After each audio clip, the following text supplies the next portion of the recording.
नमस्कार मु हिमांशु आपन स्वागत करुच्ची मो यूट्यूब चैनल हिमांशु क्रिएशन को। कटुरी चोटरे गला जीवन, पूर्व शत्रुता को केन्द्र कर युवकों को हत्या। जाजपुर जिला दशरथपुर ब्लॉक रे एभली आछि एक अभावनीय घटना। पूर्व शत्रुता को केन्द्र कर जाजपुर जिला दशरथपुर ब्लॉक राहासोई पंचायत अंतर्गत वृंदावनपुर ग्राम में बाबाजी दास को पुओ प्रकाश दास को कटुरी रे हाणी हत्या करा जायछि।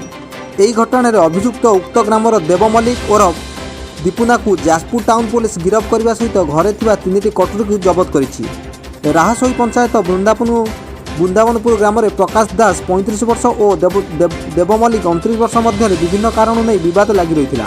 शुक्रवार प्राय 8टा समय प्रकाश घर निकट पोखरी कूल बसी दांत घसुवा समय अभियुक्त देव पछपटू गोटे गोईठा पकाइथिला। यापर कटुरी चोट पर चोट मारी चली। स्थानीय लोके गुरुतर अवस्था प्रकाश को जाजपुर मुख्य चिकित्सालय में नहीं बेले से मृत्यु हो सारी। एपटे गाँव लोके अभियुक्त देव को बांधि पकाई जाजपुर टाउन पुलिस को खबर देते। पुलिस केस नंबर 450/21 दफा 302 और 34 एक मामला रुजु कर अभियुक्त देव को गिरफ्त कर हत्याकांड व्यवहृत कटुरी की घरे लुचाई रखि जमापड़ा पर पुलिस ताकू जबत कर। बाबाजी मल्लिक और माँ को पचरा उचरा करते। अभियुक्त बासगृह को खानतालास बेले 3टी कटुरी और गोटे शाबल जबत कर।